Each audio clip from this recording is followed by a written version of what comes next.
Hi, it's Jason here. Just wanted to take a quick moment to wish you all a happy new year. Welcome to 2021. We've got a good lineup of speakers and guests for Smarter Cities this year.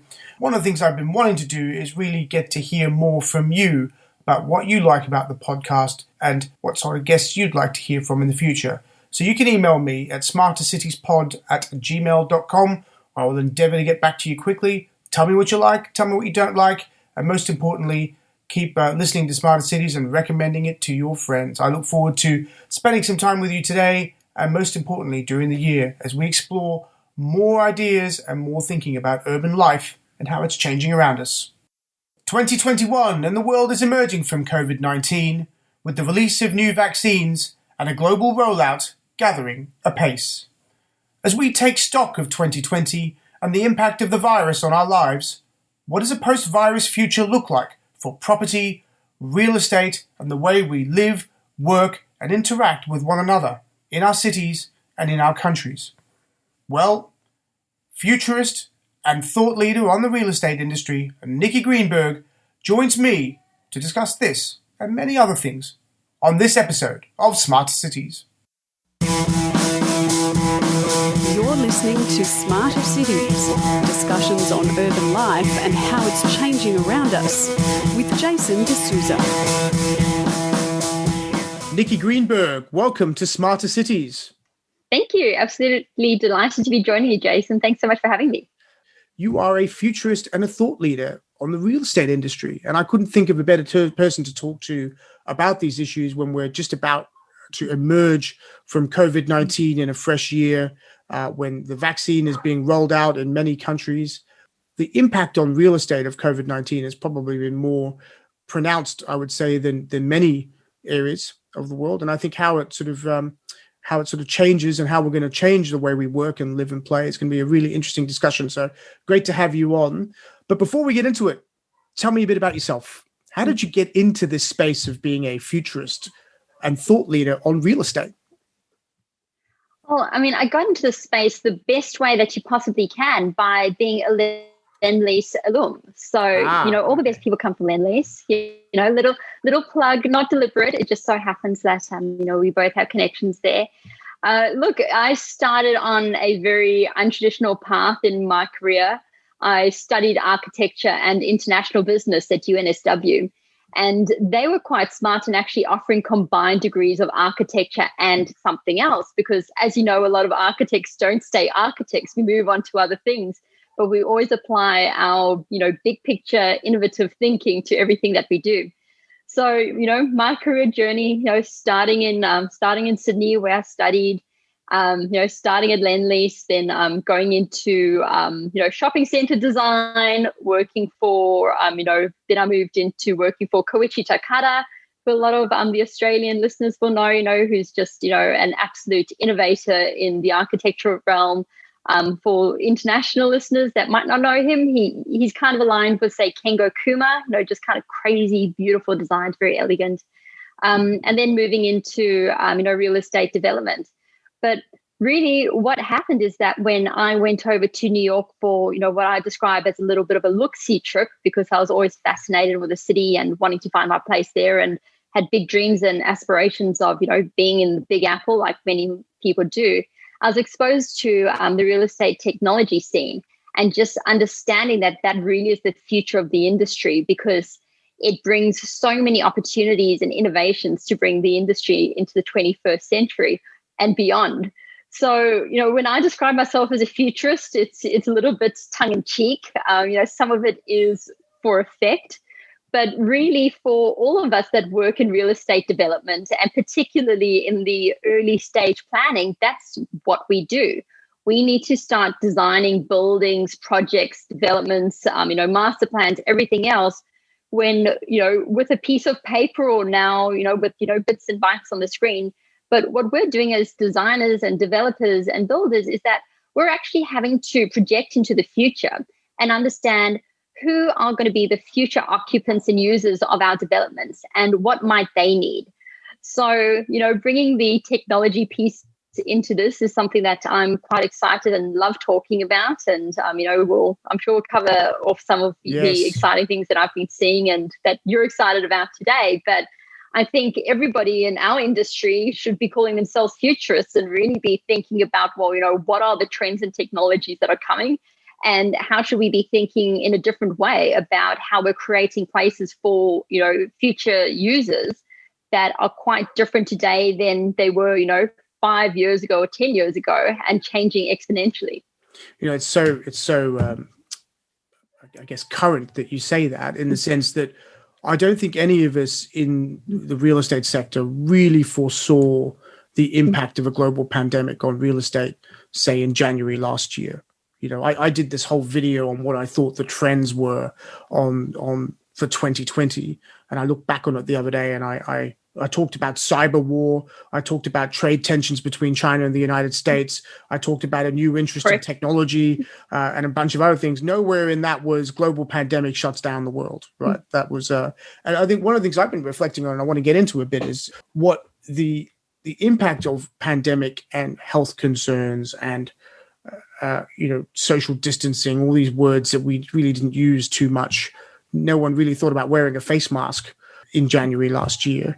What does that really do to real estate? And that's one of the things I want to get into. But I can't let you get off your background yet, because while you have called Sydney home and you're here visiting us, and we're really happy to have you here, you have a rather South African accent, which suggests to me you've had some time in South Africa before becoming an Australian. Can you tell us a little bit about that, and how has that shaped a bit of your thinking in this space? Yeah, absolutely. And well done on picking up on it. One of the standing jokes in New York is that people keep complimenting me on my Australian accent. And it's just clearly not Australian for anyone that's from here, So, so I'm from Johannesburg. There's a large South African community in Australia. Moved over to Australia in 1997. So I was quite fortunate that when I was in Johannesburg, I was there during the transition of Nelson Mandela becoming president, the new South Africa, the end of apartheid.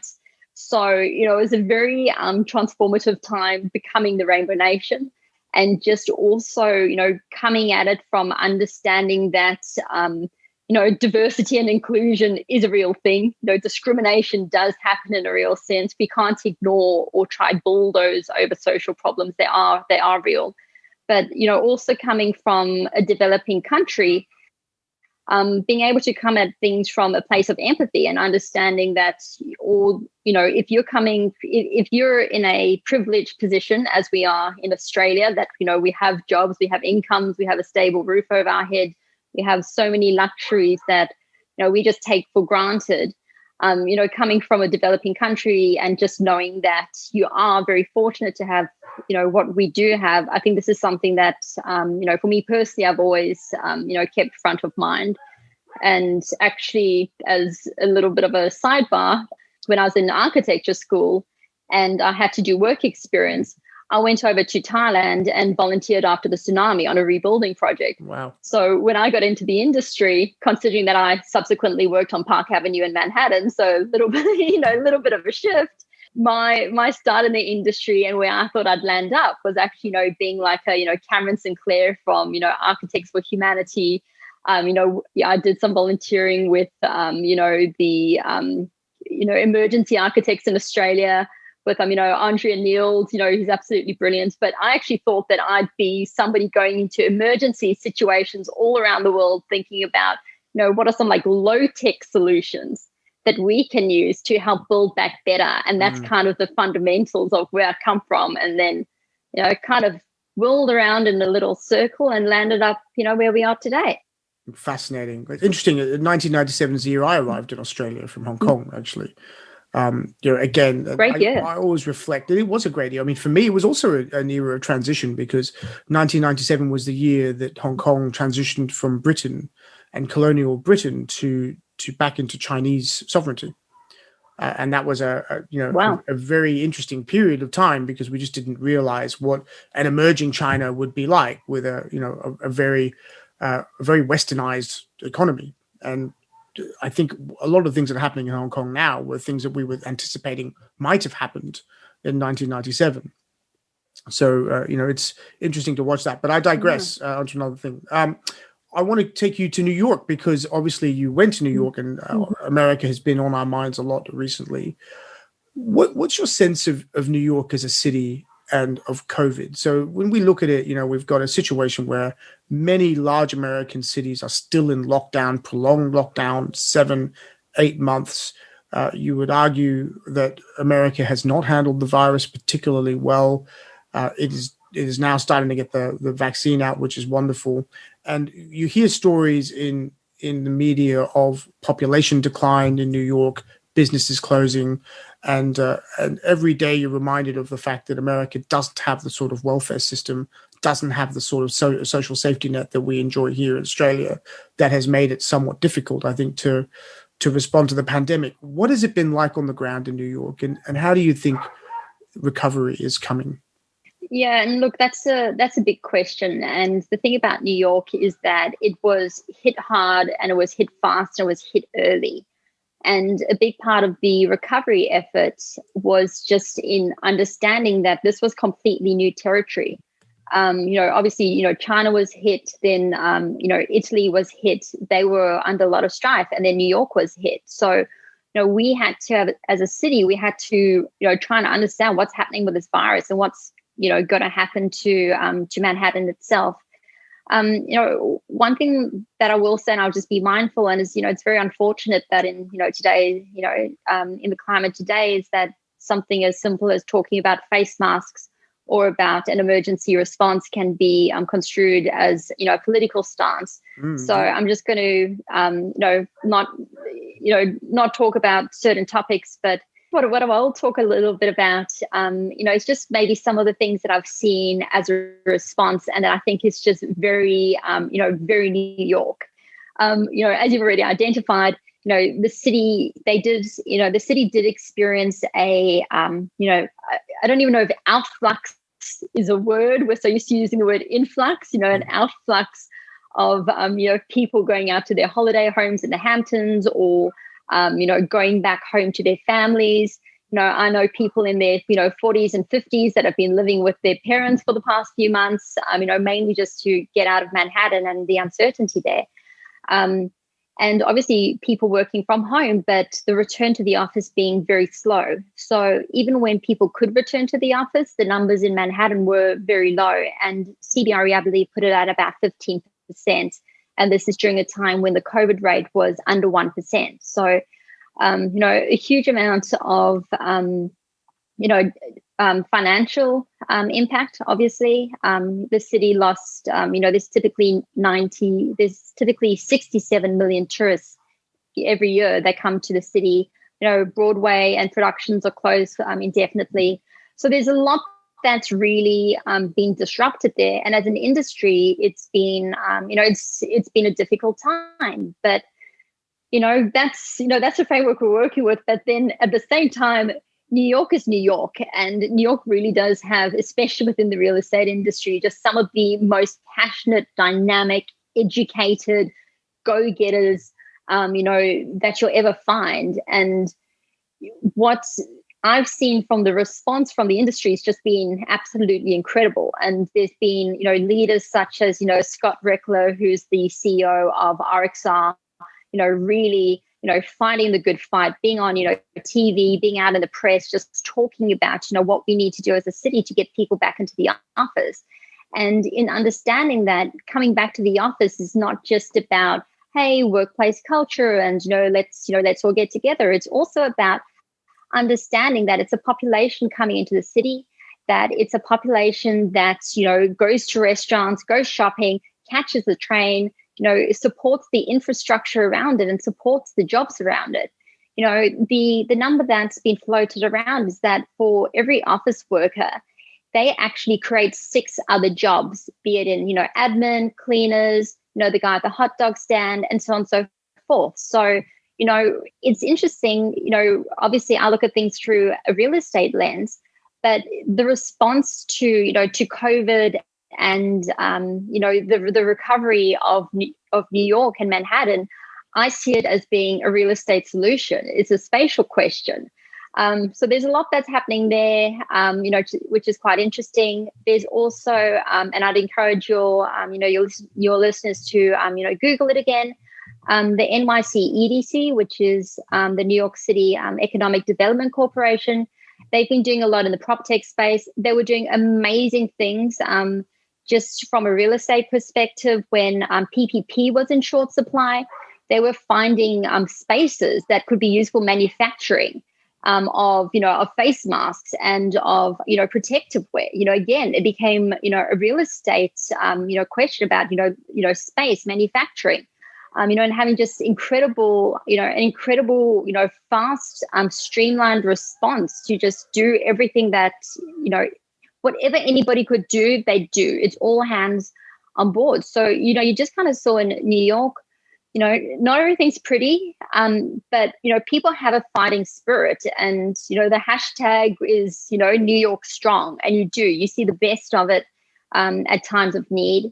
A lot of people were really equating, what happened to, to being aligned with the, the devastation that the city felt when 9/11 happened. And, there was another, not too dissimilar, quite different in other, in many ways, but not a too dissimilar disruption in the city.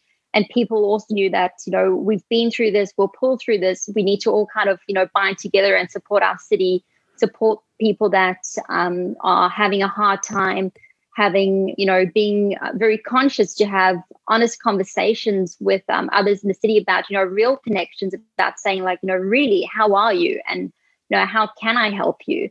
And not just having this this bravado. So, really the most incredible city, the most incredible people, incredible innovations coming out. I can talk separately about some of the stuff that's been happening in retail and restaurants and, the response there. But what I do know is that with New York as a city is that, they're fighters, they're innovators, they're smart. And we're going to just see a new chapter emerge that's going to be, it's going to be hard to get there, but it's going to absolutely, reposition the whole discussion around, what is a city, what is a workplace, what is a home, how do we live, how do we play, everything about it. So I'm excited for the next chapter when we get through it. You're so right about the American spirit. I mean, I think if you look throughout history of innovation, it has been America that has driven so much of the advancement of human society in very many ways. And I've got to say the most recent example has to be the COVID vaccine, right? The COVID vaccine, the speed at which it has been delivered. And granted, it's not just in the United States, and it's in other countries, but the United States spearheaded a very fast response to COVID-19 through a vaccine that just wasn't happening that hasn't happened rather for other pandemics. And so I think that is an example. In fact, there is an interesting view here. Peter Thiel wrote a book called 0 to 1 some time ago, where he argued that the pace of innovation had slowed completely, and that really since computers, we haven't really, and computing power has grown. We haven't got to Mars. We haven't really done that next huge innovation leap. I would argue that the creation of a COVID vaccine in 9 months might be the big innovation breakthrough of this generation, because perhaps in future pandemics, we now know how to handle them differently when it comes to, having said that, the vaccine's very new. We don't know what efficacy is and all that stuff, right? So I'm certainly not a medical person. I can't comment on that. But at least on the face of it, it seems that it's been a very, very fast response. And America has a lot to do with that. And I think you're absolutely right on terms of the American spirit, how it recovers, how it responds, not just in New York, I'd say across the country. And that, that has led to America being one of the beacons of light for the Western world, right? And so I think it's a very motivating view that you've got there, which is great to hear. But you've led me to a couple of things I wanted to ask you on, which was your comment around. I want to talk about the vaccine. Oh, you want to talk about the vaccine? Well, let's talk about the vaccine. What do you think about the vaccine? I might. Well, because I'm with you 100% on that. Look, there are going to be case studies about, how did the scientific community come together from across the world to be able to achieve this, and just as a model for fast innovation. But just kind of using a slightly different reference and a book recommendation, there's a fantastic book called The Future is Faster Than You Think, which I read quite recently, and it's absolutely brilliant. Highly, highly, highly recommend. And one of the things that the book talks about is that while Peter Thiel might be talking about the slowdown, they're actually talking about the acceleration of advancements, because what happens is that there's a confluence that happens. So today, we're not actually talking about like linear progression. It's not like IBM produces one thing and then they produce the next thing and then the next thing and the next thing and the next thing. It's that one company is producing this component, one other company is producing the cloud, somebody else is using that. So all of a sudden you have this kind of like trickling together that kind of just starts spinning around and around and around, because it's no longer linear, which is why we're able to progress in a far, in a much quicker way. And, that also relates then to, obviously, even on a, lower level, even just for entrepreneurs, that they can launch a business in a day, because they can access a, simple to use website. They can use Canva to design everything. You can use, everything. So kind of, today the world's our oyster. And I think, add the time element in, because so many people have been locked up at home. There's another opportunity there just to see some incredible innovations emerge. Well, it's funny you should say that. While you were talking, I was trying to remember another book to enter into a book competition, Unscaled, which is Hamid Taneja's view of exactly what you just described, actually, that we're moving more towards a world that is one where you rent resources from different places, different companies, in order to get your product or your service or whatever it is out, rather than having to scale up within an organization itself. And that's that similar networked economy concept that you were just talking about is starting to manifest in more and more ways. And to some extent, it's not actually a new concept. If you think about, when we were at school, or I was at school at least, we used to marvel at Toyota's just-in-time model of production, right? And that very much is an unscaled model, because the just-in-time product was just in time from 10 different suppliers arriving just in time to assemble the Toyota Corolla, right? The similar thing now, if you just put a software overlay over that, is what we're looking at now in a unscaled world. So the whole basis of software as a service, for example, is again, manifesting in a way of unscaled, even in infrastructure, which is the world I sort of lived in and still live in to some extent for a long period of time.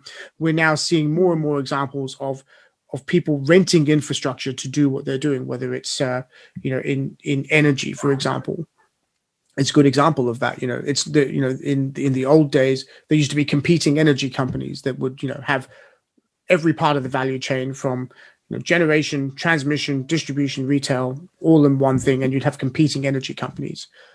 In fact, you as a Sydney-sider, you'd recall the White Bay Power Station. That power station, when it was in its heyday, was the actual seller of energy direct from the power station, as if it was from a farmer's market or something, right? Now, of course, energy doesn't work that way. It's software driven. People buy energy through the national energy market.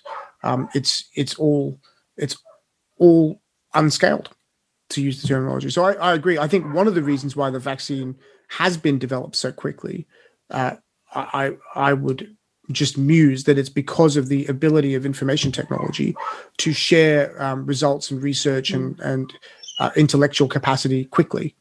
And I don't think we had that before when we were responding to global pandemics before. And I think the other reason why it's happened so quickly is, and perhaps this might reflect some selfishness on behalf of advanced economies, but we haven't experienced something like this before. When H1N1 happened, it was largely an Asian experience. When SARS happened, it happened in Hong Kong and China. Those countries dealt with that. It wasn't something Australians dealt with, or people in Britain dealt with, or even people in the United States to some extent, right?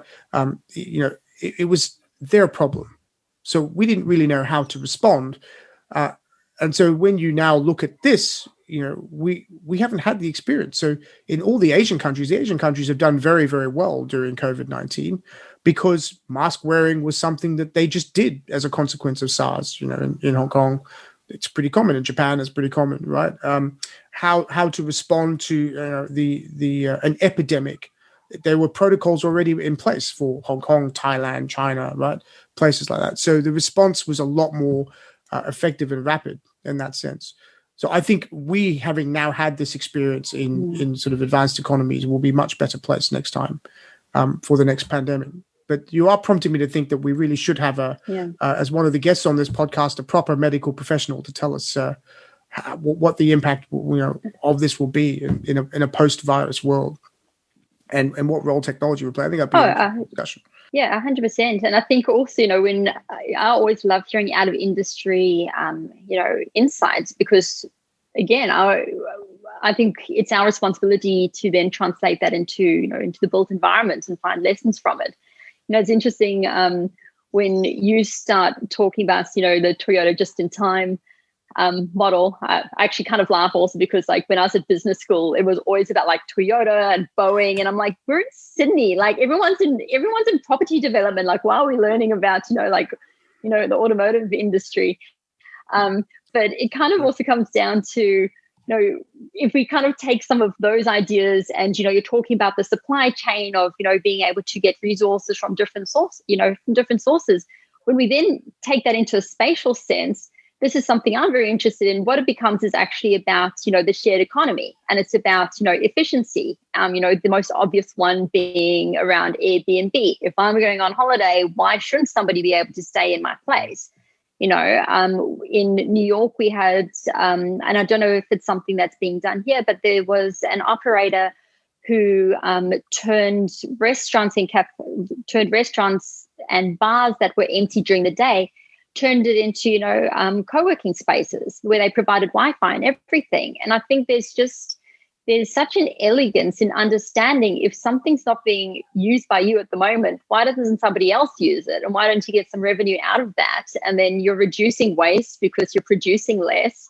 Somebody can have access to something nicer than they might ordinarily be able to afford or own themselves. And it sounds like a little bit, new age, millennial, blah, blah, blah. But I think, especially with the disruption that's been happening, and I think there is kind of, for the industry at large, there is a little bit of what else can we do to, to make good on our, to lease out our vacant spaces, or, what else can we do to just kind of flip the formula because what we're doing doesn't work anymore. So it's kind of, there's a lot of great models around the shared economy. And I think, also, in mobility and, Uber being another example, I think we're going to start seeing some more of these trends emerging. And then there's a great, sustainability lesson in that as well around resources and, optimizing the use of space. So let's get a little bit into where we're at now and how we need to change in this sort of post-virus world. So let's start with office. So, Lend-Lease was one of the great pioneers of active working. It was really fantastic. You could go into the office, work anywhere, and it became almost, I felt it really sort of liberating to be able to just kind of work anywhere. Admittedly, it didn't suit everybody, right? But, my style of working worked really well. Post-virus world, active working, does it survive, not survive? Are we going back to offices? What do you think? Look, I'm going to have to revisit this in 5 years' time and see what I'm right about. But this is what I'm betting on, and this is what I think makes sense. This is a non-binding bid, by the way, right? So it's all right. So then why did you ask for my bank account details? I don't understand. Right. Oh dear. So this is what I think, just from conversations that I've had with people. I think there's a few ways of thinking about the future of work, etc. Firstly, the type, and let's just talk about office. The type of work that somebody's doing and how much interaction they need with the rest of the team, and also personality.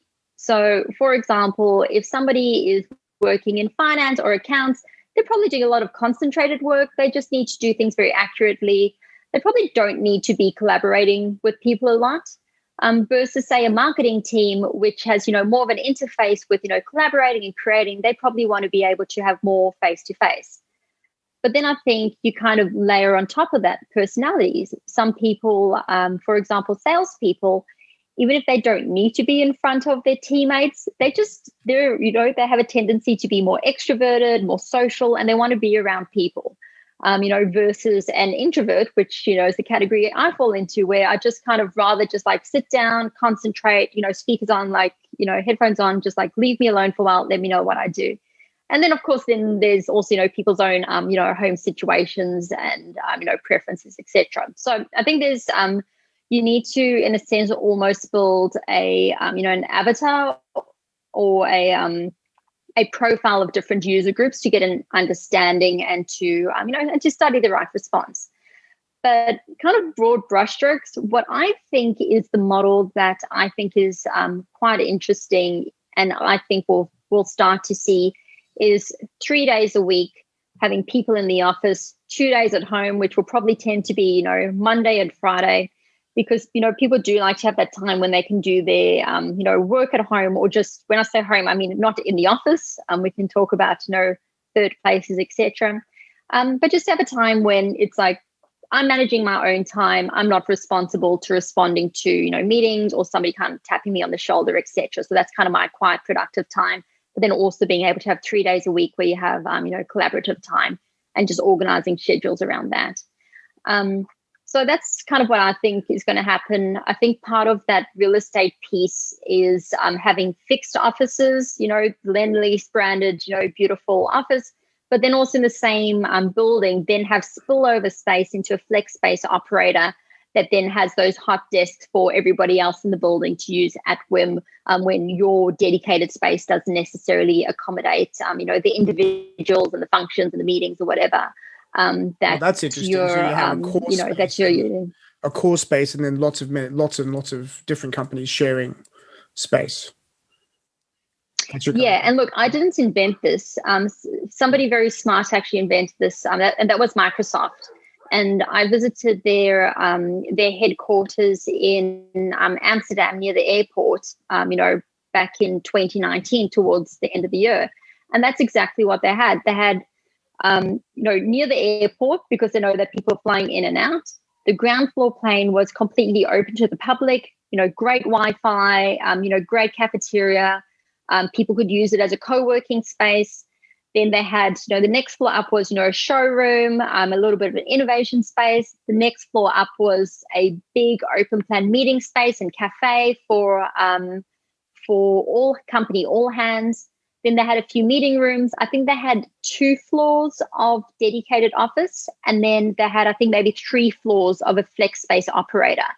And versus the initial plan versus the delivery, this is what I found quite interesting, because one of their project managers took me on site and gave me a tour and some insights. I said to her, well, versus your plan and versus the delivery, what actually changed, the concept versus the reality? She said there were 2 big changes. She said one is that they decided to have more flex space instead of dedicated office space, which was quite smart. Also keeping in mind that they have a prerogative to be, I think it's carbon positive by 2030. So there's a whole sustainability angle also that comes into it, which is probably another conversation for another day.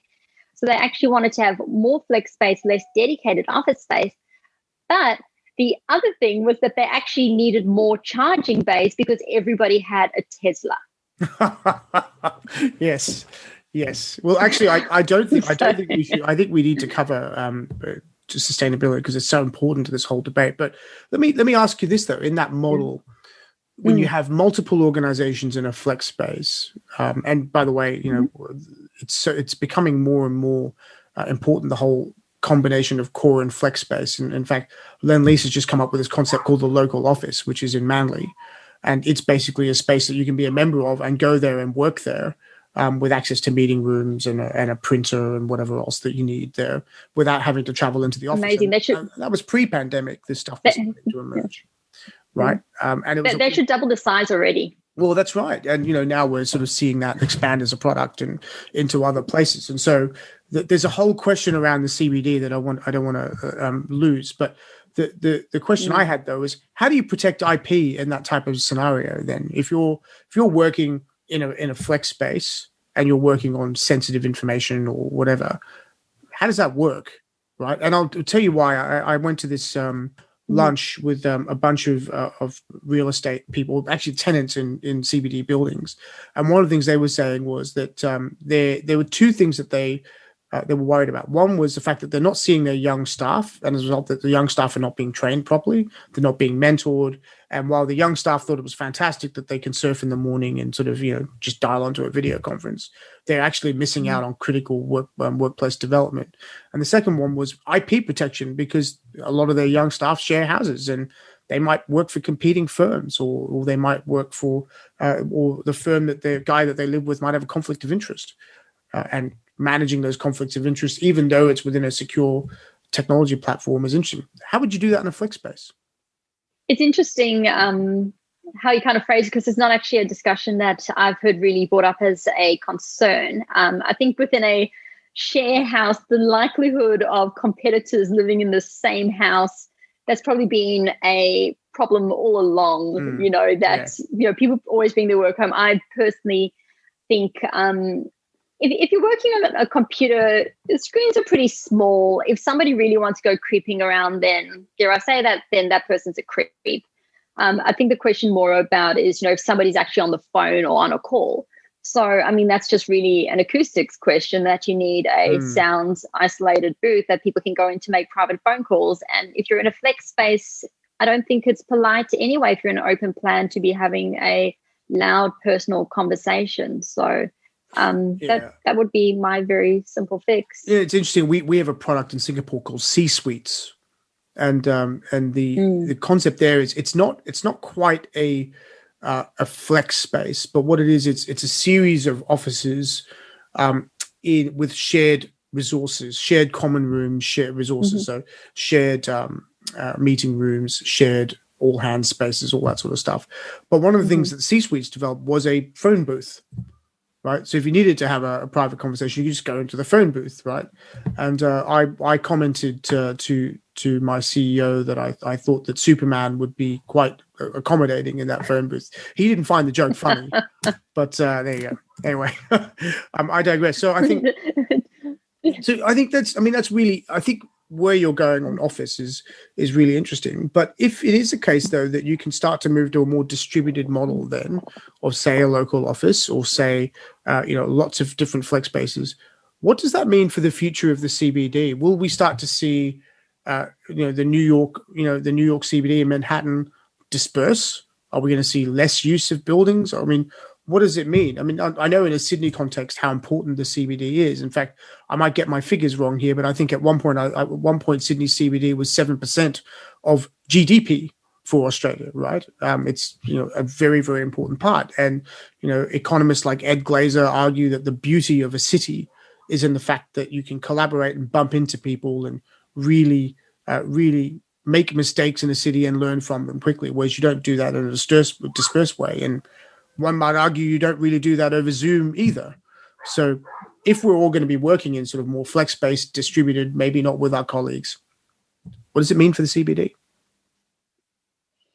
Yeah, look, I feel 100%. And I think the term that we've been using in the States is hub and spoke. So, the hub being the CBD headquarters, and the spokes being those kind of, more those regional little offices.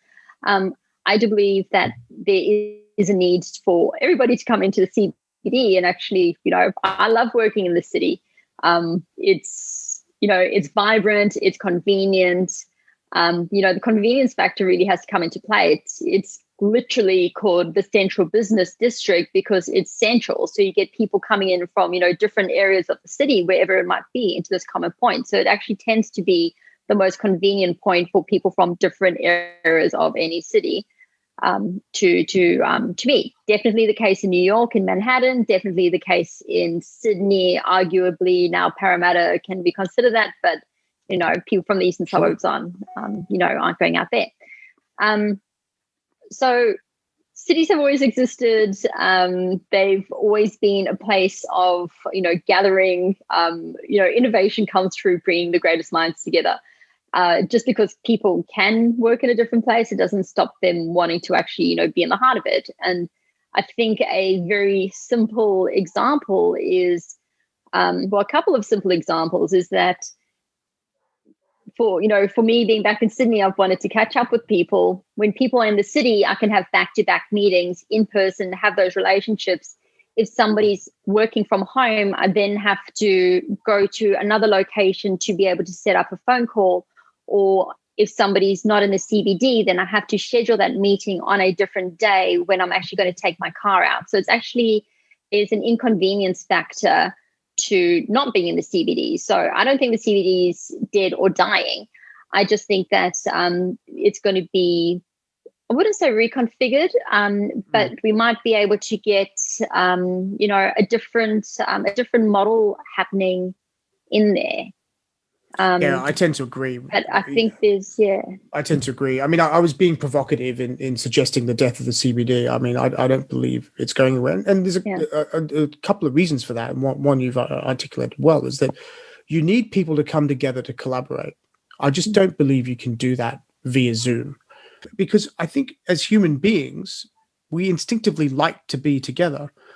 Even those people that sort of, are doing jobs that perhaps don't require collaboration still like to be with their colleagues, still like to be in a place where it's separate from home, where there's a focus on a mission, on a unified mission.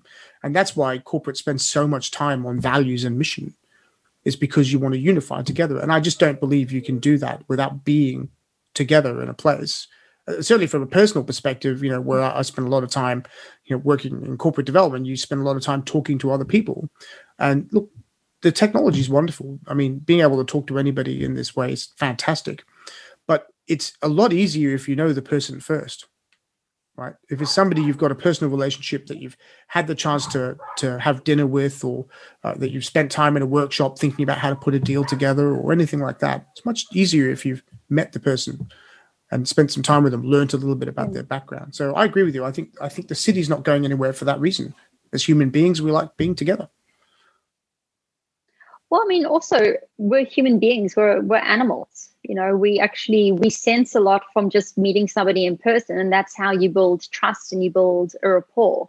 And it's interesting that you say, for you build trust and, you establish the relationship by meeting in person, and then you could, go onto a Zoom or, competitors after that.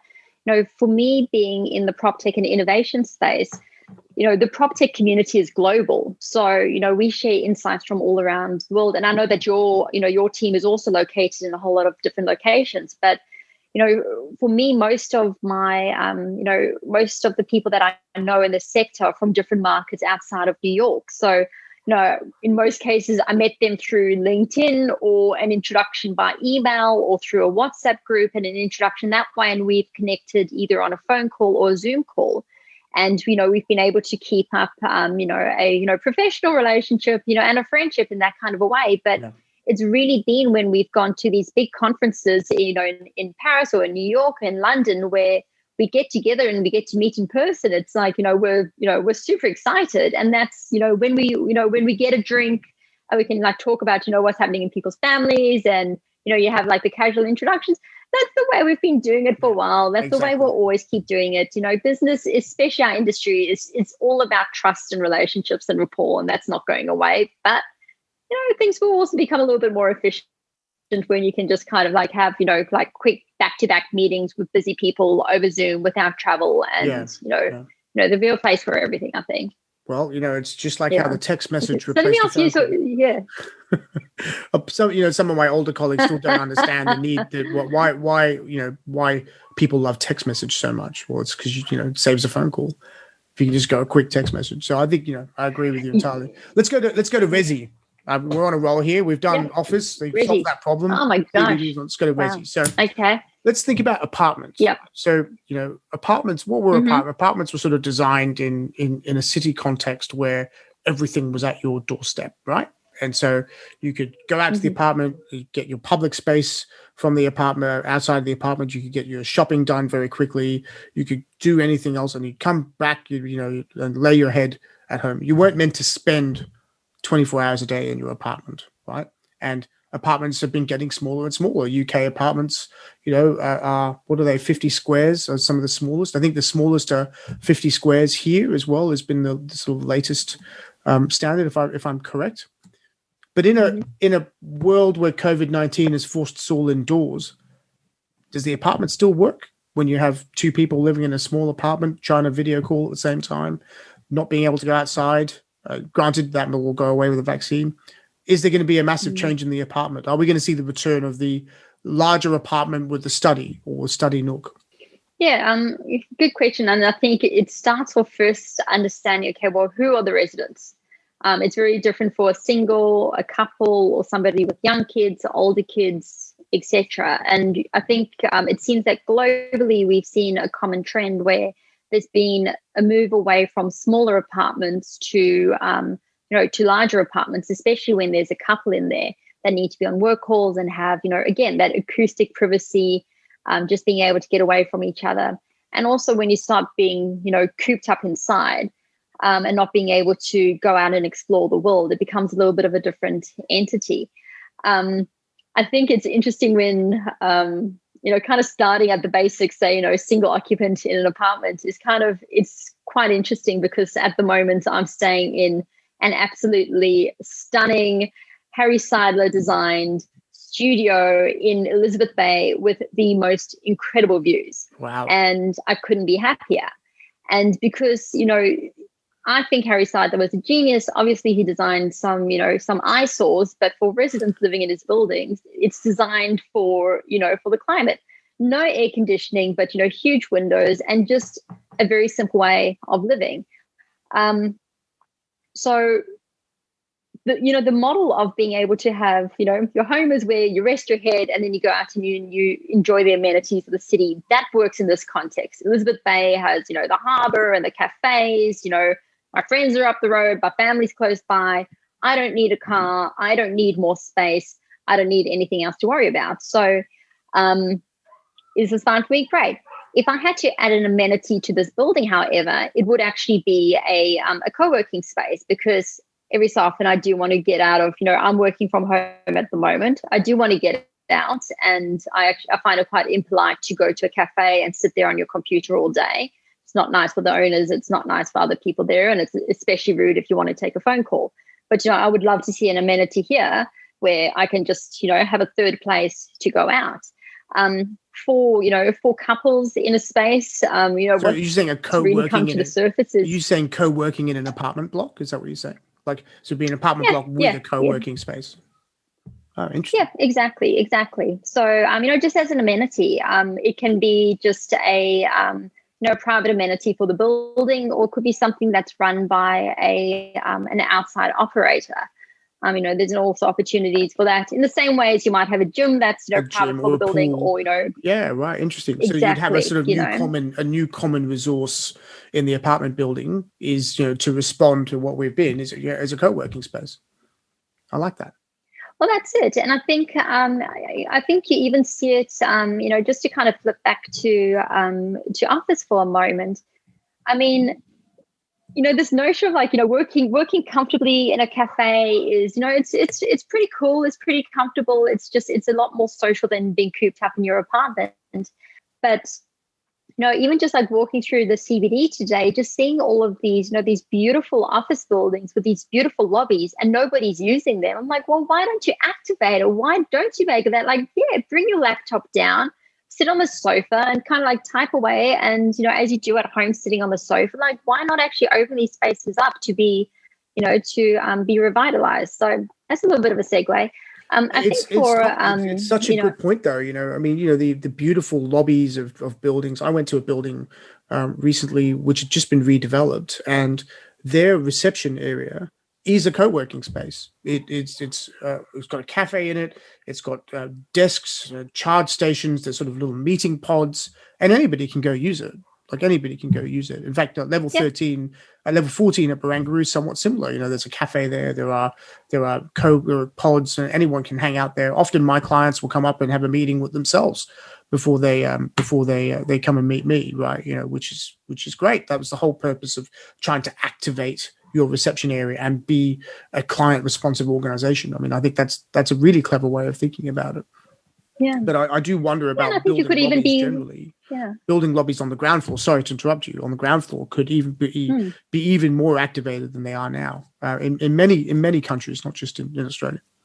I know 100%. And I think generally, a lot of the trends that I'm talking about, it's, there's global application. Everywhere is going through, similar questions. And I think even for lobby, you could be even more polite by putting in some phone booths so that people can have a, private conversation when they're waiting for a meeting. Like you can see, putting on the architect lens again, we can see how people use spaces, but we don't necessarily give them what they need to invigorate it. So I think there's opportunities there. I suppose, kind of going back to, residential, going back to, apartments in, central locations, couples with kids. I actually gave a talk towards the end of last year to the National Association of Realtors, which is the, the industry body in the US that, all the realtors are part of, and about some of the, future trends in residential accommodation. And I was just saying to people there, and exactly what you described about, now when people are actually looking at their homes, these like little, the way that we use our homes is quite different, because it's not just a place to, especially during lockdown, and especially if we expect that working from home itself is going to continue. Now our homes are becoming places not just to, sleep, eat, watch Netflix and, keep our stuff, but they've also become home gyms. I do, I practice yoga every day, online with a friend of mine. We tune in over Zoom, and that's how we connect across time zones. It's become a gym. It's become a place where, kids have been schooled. It's become a workspace. So and there's been a very casual way of people needing to set up their spaces for this. And I think, a big part of the question and the discussion has, again, been around acoustics, that when you do have two working adults and you have children, people do want to have that privacy. And I think maybe when people are looking at spaces, they are thinking about, well, can I put a home office here? Can I close the door? Can I have a private conversation? Maybe open plan is not going to be open plan anymore, but maybe being able to close spaces in again and have acoustic privacy, will be important. Even just, acoustic insulation between walls is going to come to light after people have spent more time at home, realizing, well, I'm so sick of hearing somebody else on the phone.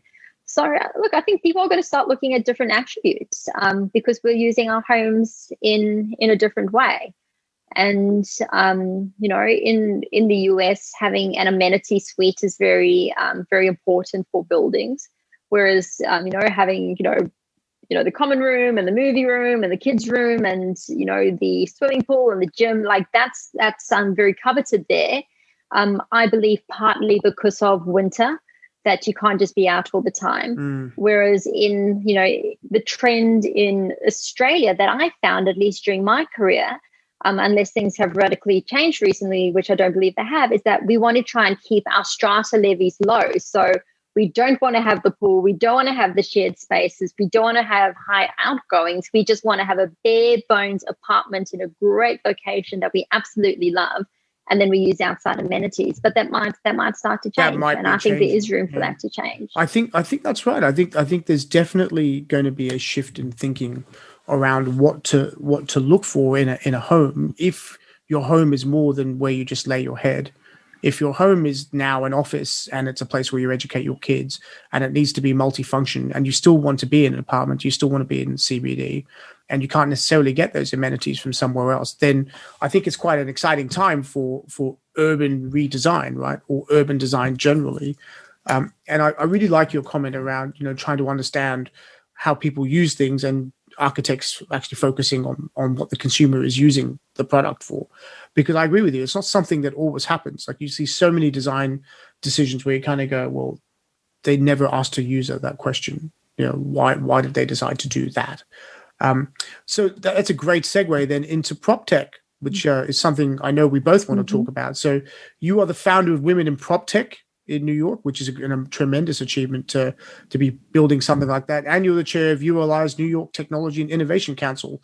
which I'd like you to tell us a little bit about, because for the audience, not everyone will know what the ULI is. So the ULI is the Urban Land Institute, and it's a body around thought leadership and connection. It's global, multidisciplinary. I've been fortunate to have attended conferences of theirs in Shanghai to learn about the industry there. They're very big and very popular in the US, across the country, with all of the movers and shakers involved. And in Australia, they also have, quite a robust presence. In New York, I head up the Technology and Innovation Council. I was one of the first members. We're in our third year now, and I co-chair that council with Dror Polleg, who wrote Rethinking Real Estate. So again, great book if anyone wants to learn more about PropTech. He's absolutely brilliant and would highly recommend that. And, it's just a fantastic committee where it's multidisciplinary people that are in the innovation space all coming together to discuss industry trends and insights. And, I can't talk enough about the benefit of being part of different organizations that bring people together to be able to share insights and best practices and, what you're working on amongst competitors, because that's how we do advance the, industry and everything that's happening in it is, through relationships, insights, sharing information. And that's what, especially in New York itself, people are great at, just networking, sharing details and all the rest. So for anyone that is tuning in from New York, applications are open for the ULI Tech Council, closing on the 31st of March. They call the Tech Council the best council because we are. So it's definitely worth applying. Very good. Very good.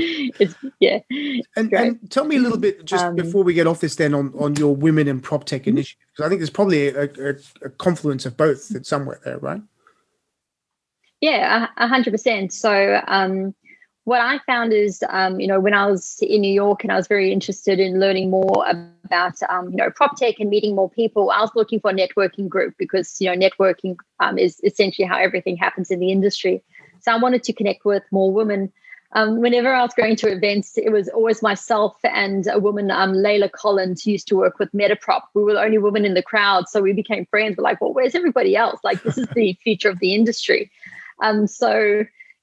I found there just wasn't a group. I started by just putting out feelers, speaking to some of, the leading women in the industry. They're like, well, we'd love to be part of this because we do need it. So I ended up starting up Women in PropTech back in 2018 as really a way to, to share insights, build a network, and also to showcase the amazing women that are in the industry, doing incredible things. So, so for me personally, it's been an absolute passion project.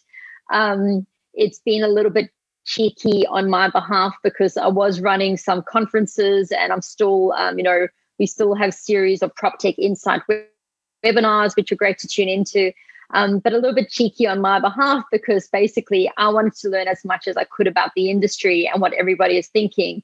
And to do that, I just invited all of the speakers that I was, very passionate about and wanting to hear from to speak. So that became my education about the industry, because at the moment there is no, actually I'm pretty sure in Australia there wouldn't be any PropTech courses available.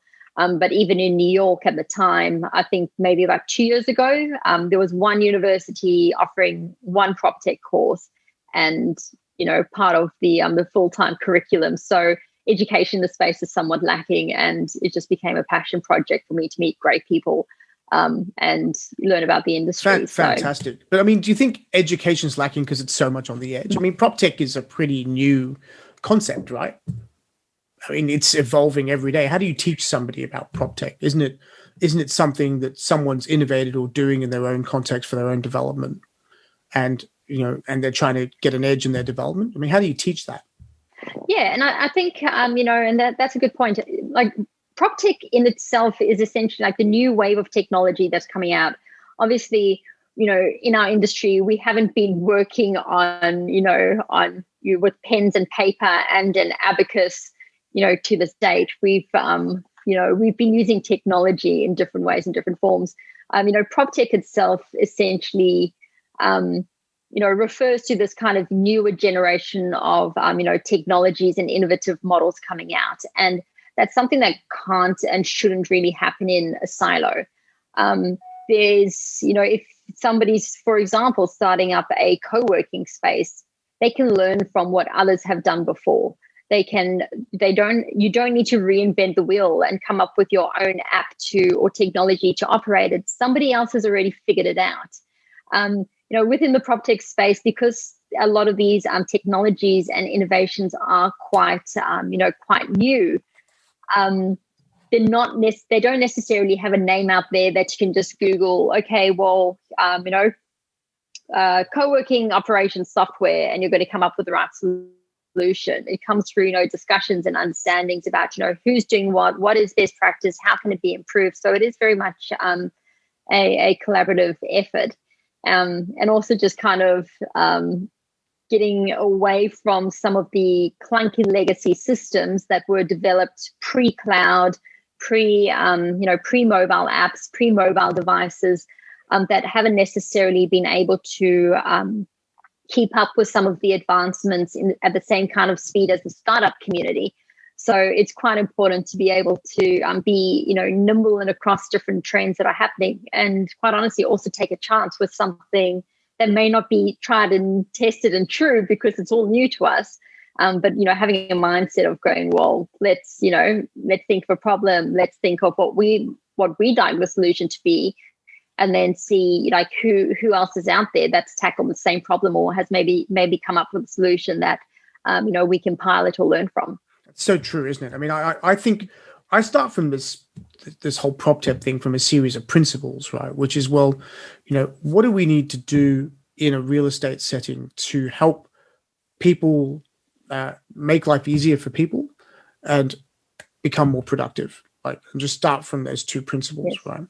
And so a lot of it for me has been about looking at how a precinct works or how a development works or how a piece of infrastructure works and saying, okay, well, here are the series of principles that we're looking at. And then here's a series of problems that users are facing. Now, what kind of technology solution can apply to that?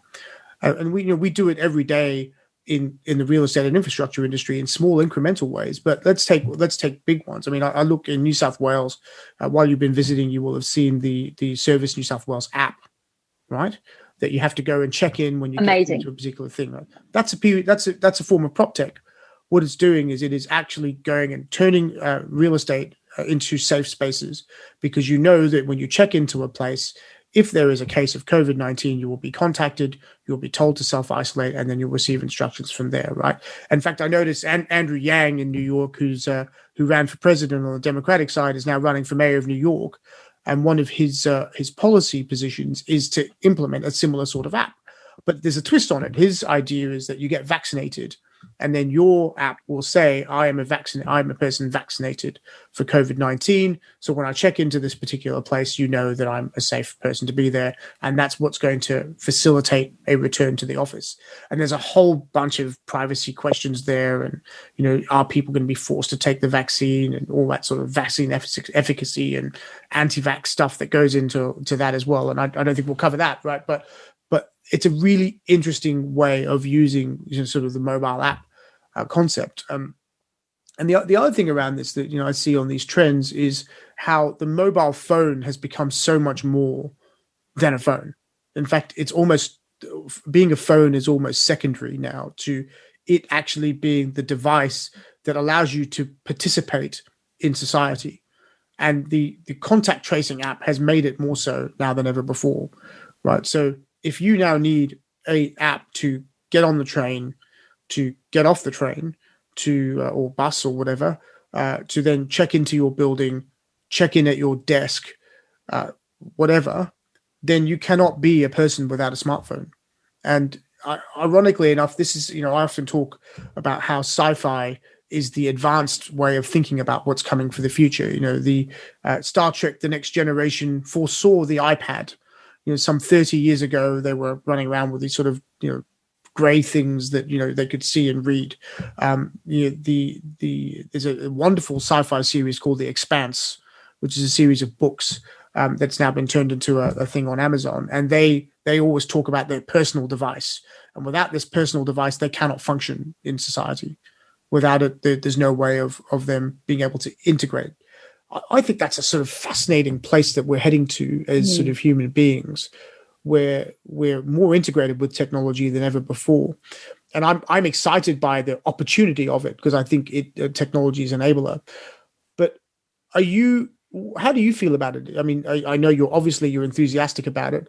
Do you foresee any concerns with it? Are there areas of it in terms of not just prop tech, but technology generally that you might be concerned about? Yeah, no, I hear you on that. And look, 100%, there's a lot of concerns about, privacy, so, liberty, etc. They're huge conversations. And I think for most people, we're looking at it as there'll be a framework that protects us, because it's such a big question for us as an individual to protect our own privacy. We want to know that there's frameworks in place. But I kind of love what you were talking about, with the Service New South Wales app being used as a great example of prop tech. And I think you're 100% right that it is, because all you do is when you go into a restaurant or bar or retail center, you take your phone, you scan the QR code, connects up to the Service New South Wales app, which is your ID, and you check in. So it's a two-step process. It's scan, check in. That's it. So that it's so user-friendly, and it's more user-friendly than the alternative, which was, before having to use that app, it was scan QR code, complete a form. Every single form is slightly different. It takes a lot of time. So it's about, and you made that reference before about, the place of technology just really needing to, make tasks simpler and having an enhanced experience. And that is something that really does that, because, the benefit is that your safety is being looked after. The safety of other people in that space is also being looked after with contact tracing.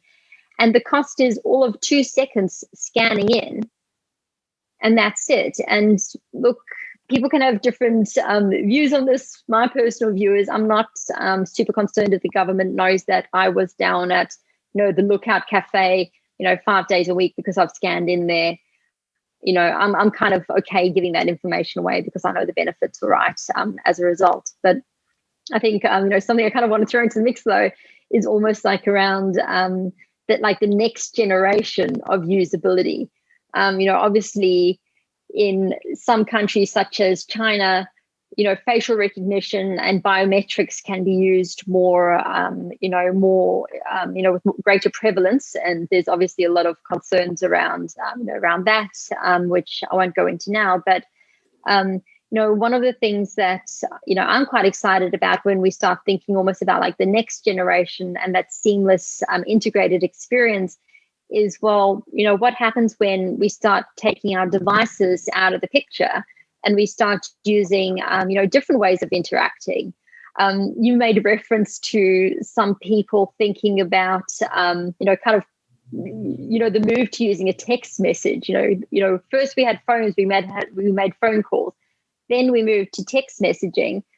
For Gen Z, they're like, well, why are you sending text messages? Why are you sending emails? So it's so old. Like, why don't you just shoot a little 15-second video of yourself to communicate with people, or a voice message? There's a lot of, so it's kind of moving away from, text to, to the visual, to voice, to natural conversation. And I think what we're going to start seeing again with that, that seamlessness of experience is, again, like moving away from the QR code into something new, and how we start being able to yell out a voice command. I'm not going to say the S word, but, if I say, hey, S, turn on the lights, rather than, picking up my phone and, kind of like typing away to do something. So there's going to be an evolution of, user-friendly interface. And I also that's think, quite exciting also. I think VR is going to be a really interesting space as well, right? Because this whole video conferencing format, only a few years ago, really wasn't that user friendly. I mean, when I started work, everybody was on Skype, and that was like the big thing, right? Everyone was on Skype, and I am on Skype, and I worked for a global consulting firm, and that's how we communicated with each other, on Skype, right? No one really used their phone. And then we sort of moved to this, Blue Jeans or Facebook, FaceTime or whatever. And now we have these really, really interesting formats where you can collaborate and share on Teams or whatever else. And Teams is a great resource, because you can share information and share files and all that stuff, and it's a very productive sort of resource. But I can't help but feel that VR is the next phase, where you might actually be sitting next to a hologram in a meeting room. And you might actually be in the meeting room together, and everyone's in the meeting, and you might be in different places, but three of you are a hologram. And you might be interacting with that hologram and not know any different, Yeah. Have you used the new Oculus headset? I haven't. I've heard of it. I have not seen it. Yeah. Wow. It is incredible. Yeah. Absolutely incredible. And, you and I and a lot of your listeners would have tried headsets before. I mean, like, it's like not convincing. I'm like getting nauseous. It's completely immersive. You get lost in this parallel universe of something else. Like, I'm not a gamer, so, I might be sounding a little bit silly to some people when I talk about the experience, but my sister actually brought me a headset for my birthday, because she's in London and, I was in New York at the time, and she's like, well, we're both in lockdown. This is something we can do together.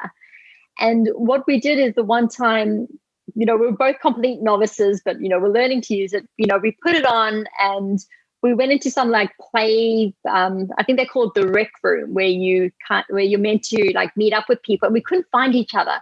And this little avatar comes up to me. He's like, hey, what are you doing? Like, you look you don't look very cool. I'm like, oh, hey. And I start like chatting to him. I'm like, oh, I'm trying to find my sister. Do you know where Danielle is? Do you know? And he's like, no. Like, let me sort it out for you. He's just like helping me out. And then, finally I find my sister through this kid. And then afterwards, I'm like, hold on a sec. I just had a conversation with a complete stranger who is probably like a 10-year-old sitting God knows where. I spoke to him as a real person without really knowing the difference of anything. We just became instant friends in a completely virtual environment that I wasn't used to at all. So you can become, as you just like, you can become immersed so quickly. And once the technology is at that standard, that you start being able to, with our monkey brains, respond to the digital in a very human way when there's a person behind it. So I'm with you 100%. I think it's going to be so interesting. And then in terms of property development, if that is where we're going, you can imagine a world where, you've developed your office building or apartment building in the digital twin, right down to the last bolt, and and Lend-Lease's the digital twins called Podium, and then you'll be able to go in virtual reality wise, go in and experience the building, see it, touch it, smell it, perhaps, all in a virtual world, right? But then that sort of also goes in a much wider direction. Is how far do you go? Do you end up in that scenario like that film Vanilla Sky, where you're frozen and living in some alternative reality altogether until you're woken up, or that program in that was it early 2000s Second Life, where people were in Second Life and creating a whole new world in Second Life, and there was that ridiculous story in the media about a married couple who got remarried in Second Life and were living a second married life in Second Life. I mean, how far do you go? Oh my god, how far do you go? Or is it more like the Matrix? Do we end up like the Matrix, where you sort of get unplugged from this reality? Again, sci-fi has sort of done a bit of forward thinking for us in this. But I do think there are some real public policy questions here in terms of how you use VR and how these sorts of technologies evolve.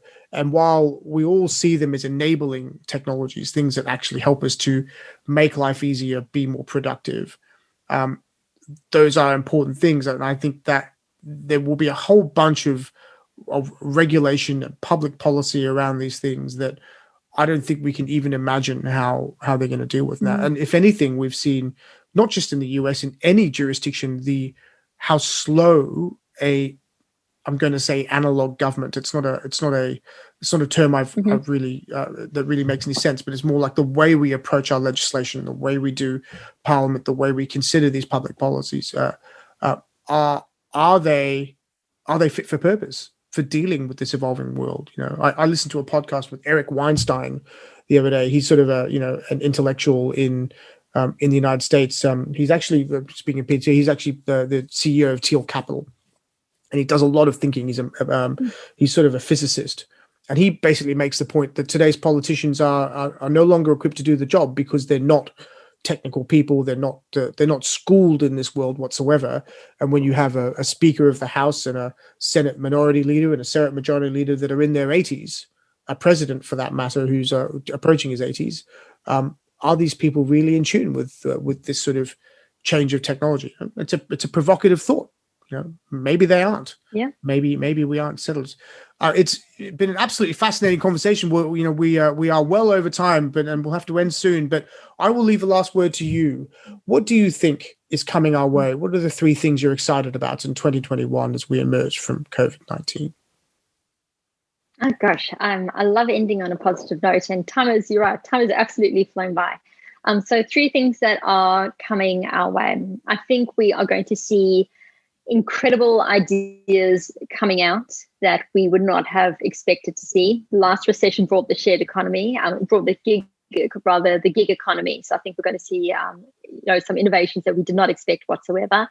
I think we are going to see a rethink around the way that traditional real estate is used. I do believe that there needs to be some flexibility in change of use. And I think we're going to see a lot of heart and compassion, because really that's what we need.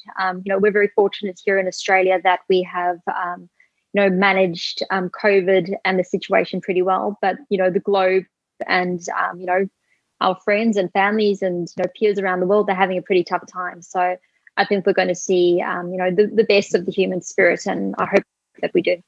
Well, that's a wonderful sentiment to end this podcast on. It's been an absolutely enjoyable and fascinating conversation. Nikki Greenberg, thank you so much for being on Smarter Cities. Thank you so much. This has been super fun.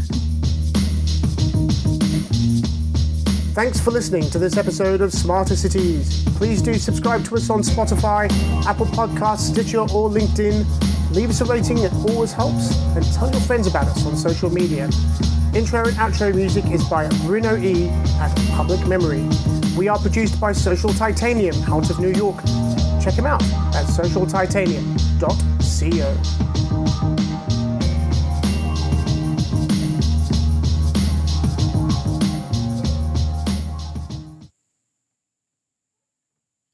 2021, and the world is emerging from COVID-19 with the release of new vaccines and a global rollout gathering apace. As we take stock of 2020,